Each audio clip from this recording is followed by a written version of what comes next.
Hello friends आज मैं आप लोगों के सामने फिर एक मेडिकल प्रोफेशन से रिलेटेड वीडियो लेकर आई हूं, जिसमें मेरा मेन मोटिव है कि उन बच्चों को मोटिवेट करना जो अपने मतलब कि लाइफ में स्पेशली 11वीं 12वीं या फिर 12वीं जस्ट करके पास आउट हुए हैं और डिसाइड नहीं कर पा रहे हैं कि उन्हें किस तरफ अपना करियर बनाना है।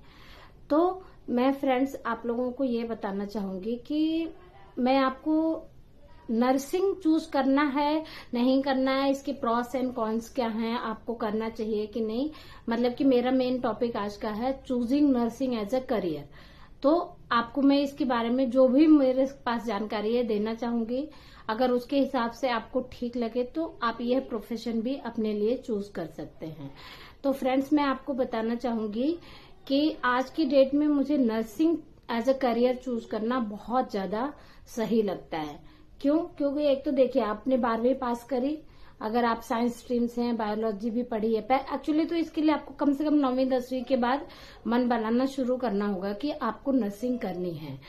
तो आप 11वीं 12वीं में बायो से पास करने के बाद बायोलॉजी होना जरूरी है साइंस के साथ, और फिर आपको 12वीं के बाद बहुत सारे गवर्नमेंट कॉलेजेस में एग्जाम्स होते हैं, एंट्रेंस एग्जाम होते हैं नर्सिंग का, मतलब कि पढ़ाई करने के लिए 4 साल का पढ़ाई होता है, जिसमें कि 3.5 years की मतलब पढ़ाई और एग्जाम्स होते हैं और 6 months का इंटर्नशिप होता है। तो फ्रेंड्स इसको चूज करने का सबसे अच्छा बेनिफिट मैं आपको बताऊं कि आपको 12वीं के बाद सिर्फ 4 साल की डिग्री की पढ़ाई करनी है, और मोस्टली गवर्नमेंट कॉलेजेस में एक तो फीस बहुत कम होती है, दूसरा रहने का खर्चा भी बहुत कम होता है, हॉस्टल वगैरह का कोई खास चार्जेस वगैरह नहीं होते, सिर्फ मेस फीस देनी होती है।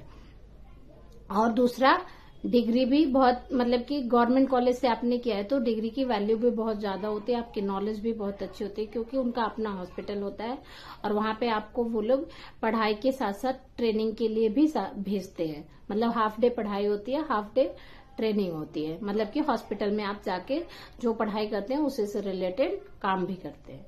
तो फ्रेंड्स इसमें क्या है कि 4 साल की आपने जो पढ़ाई कर ली ना, उसके बाद आप निकलते ही 2-4 महीने के अंदर आपकी डिग्री आ जाती है हाथ में, और फिर जो भी जॉब निकले उसके लिए आप एलिजिबल होते हैं अप्लाई करने के लिए।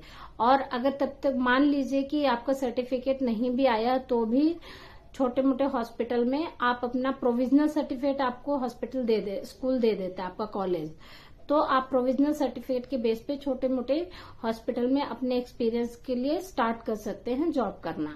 और हाँ, अगर सर्टिफिकेट आ गया है तो जब तक गवर्नमेंट जॉब नहीं मिली है आप एक ठीक ठाक बड़े हॉस्पिटल में भी बड़े आसानी से जॉब पा जाते हैं और एक ठीक ठाक सैलरी भी मिलती है। पहली बात कि आपकी पढ़ाई के तुरंत बाद से आपको कहीं भटकने की जरूरत नहीं है।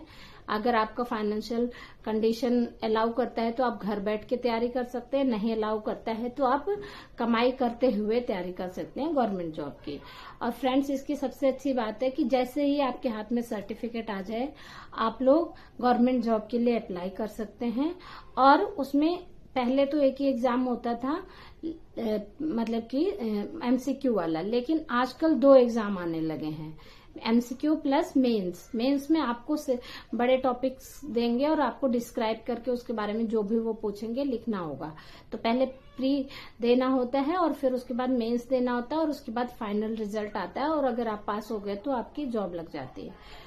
तो फ्रेंड्स मैं आपको इसमें ये बताना चाहती हूँ कि इसमें एक अच्छा अमाउंट ऑफ सैलरी है, स्टार्टिंग से गवर्नमेंट जॉब है। आजकल के जमाने में आपको पता है कि मोस्टली डिपार्टमेंट्स में जॉब निकलना बहुत मुश्किल है। गवर्नमेंट की तरफ से जॉब निकलेगी तब तो आप अप्लाई करोगे, लेकिन नर्सिंग एक ऐसा प्रोफेशन है जहां पे रेगुलरली जॉब निकलती ही निकलती है। तो सबसे पहला और बड़ा बेनिफिट एक यही है कि आप को बहुत ज्यादा सालों तक वेट करने की जरूरत नहीं है कि जॉब निकलेगी तब तो मैं अप्लाई करूंगा। आप टीचिंग प्रोफेशन को ले लीजिए, कभी कभी तो 6-7 साल तक या 5-7 साल तक भी जॉब नहीं निकलती है उसमें, और लोग पढ़ पढ़ के घर पे बैठ के, और प्राइवेट में इतनी ज्यादा सैलरी नहीं होती है उसमें, तो बच्चों को बहुत मुश्किल होती है। ओवर एज और 1-2 अटेम्प्ट में आपका नहीं हुआ तो आपके ओवर एज होने का भी डर रहता है। लेकिन नर्सिंग में ऐसा कुछ नहीं है, बहुत ज्यादा चांसेस हैं कि आपको नौकरी मतलब कि अप्लाई करने का तो मौका मिलेगा और पास कर कर पा रहे हैं या नहीं पा रहे हैं, वो तो हमारी मेहनत और लक के ऊपर होता है। पर फ्रेंड्स, इसमें सबसे बड़ा और पहला पॉइंट जो मैं आपको मतलब कि मजबूती से कहना चाहूंगी वो यही है कि इसमें जॉब सिक्योरिटी आज की डेट में इंडिया में सबसे ज्यादा है, और specially government job security in किसी भी अदर प्रोफेशन के मुकाबले। आप लोग एक बार देख सकते हैं, देखिए एक नॉर्सेट का एग्जाम हो रहा है आजकल, और कितने लक की बात है कि एवरी 6 मंथ पे नॉर्सेट का एग्जाम आजकल निकल रहा है। तो ये हमारे लिए बहुत ही लक की बात है कि गवर्नमेंट जॉब के लिए हम लोग हर 6 महीने पे अप्लाई कर पा रहे हैं, और उसमें इतना ज्यादा देखिए करप्शन बिल्कुल नहीं है, और उसमें बहुत ज्यादा चांसेस हैं कि आपने मेहनत करी है तो आपका सिलेक्शन भी हो जाएगा। तो इस लिहाज से, जॉब सिक्योरिटी के लिहाज से मुझे हमारा नर्सिंग प्रोफेशन एक नंबर 1 प्रोफेशन लगता है। नंबर 2 क्या है? नंबर 2 क्या है कि हेल्थ सेक्टर का यूज। तो हेल्थ सेक्टर का यूज जो है कि मतलब हम हॉस्पिटल में एज ए प्रोफेशनल तो कर ही रहे हैं, पर एज ए पर्सन हर व्यक्ति को, हर फैमिली को हेल्थ से रिलेटेड जरूरत पड़ती ही रहती है। और अगर हम खुद ही हेल्थ सेक्टर से रिलेटेड एम्प्लॉय हैं, स्पेशली एक नर्स हैं, तो हमें हर चीज की नॉलेज होती है। हम अपनी फैमिली वालों की हर नजरिए से देखभाल कर सकते हैं, अपनी देखभाल कर सकते हैं, और उन्हें महफूज रख सकते हैं, मतलब कि सुरक्षित रख सकते हैं बीमारियों से। और उनको अगर मान लीजिए भगवान ना करें, लेकिन कभी किसी को कुछ प्रॉब्लम भी हो गई तो हमें पता होता है कि अब हमें क्या करना है। और इस दुनिया में अगर सबसे कुछ बहुत ज्यादा इम्पोर्टेंट होता है इंसान की जिंदगी में, तो वो क्या होता है? सेहत। और उस सेहत के रखवाले ही होते हैं हम लोग एक तरह से। तो उस सेहत के रखवाले अगर घर में ही उपलब्ध हैं एज ए नर्स, तो इससे बड़ा तकदीर की बात क्या हो सकती है। तो इसलिए फ्रेंड्स, नंबर 2 पॉइंट यही है कि हम लोग पर्सनल सुरक्षा और अपनी फैमिली की सुरक्षा बहुत ही आसानी से कर सकते हैं, क्योंकि हम लोग मेडिकल प्रोफेशन से रिलेट करते हैं। तो इसलिए भी मैं चाहूंगी कि हमें मेडिकल प्रोफेशन चूज करना चाहिए। तीसरा, इसमें गवर्नमेंट की तरफ से जो अगर हमें जॉब मिलती है तो उसमें अच्छी खासी सैलरी होती है, और वो आप लोग इंटरनेट पे जाके देख भी सकते हैं कि नर्सेस की सैलरी क्या होती है। और मतलब कि एक तो सिर्फ 4 साल की पढ़ाई है। देखिए 3-4 साल से कम की तो कोई भी डिग्री की पढ़ाई नहीं होती है 12वीं के बाद, लेकिन इसमें उसके बाद आप सीधा जॉब के लिए अप्लाई कर सकते हैं।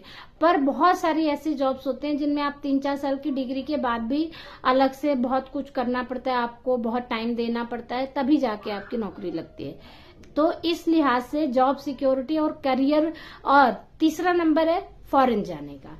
अगर किसी को फॉरेन जाने का मन है तो नर्सिंग बहुत बेस्ट प्रोफेशन है, उसमें बहुत आराम से हम फॉरेन जा सकते हैं और अपना करियर बना सकते हैं, और अपनी फैमिली को भी लेके जा सकते हैं। हालांकि वो अपना सबका अपना पर्सनल चॉइस होता है कि कौन फॉरेन जाना चाहता है, कौन नहीं जाना चाहता है। पर यदि जाना चाहता है तो नर्सिंग से बेस्ट और मुझे कुछ लगता नहीं है। तो इन सब नजरियों से मैं कहना चाहती हूँ कि नर्सिंग प्रोफेशन चूज करना बेस्ट है आज की डेट में अपने इंडियन लोगों के लिए। तो इसलिए मैं इन सब बातों के साथ अपनी बात को खत्म कर रही हूँ। आपको अगर मेरी सलाह पसंद आए तो प्लीज कमेंट बॉक्स में जरूर लिख के बताएं, और वीडियो को लाइक करके चैनल को सब्सक्राइब भी कर दें। धन्यवाद।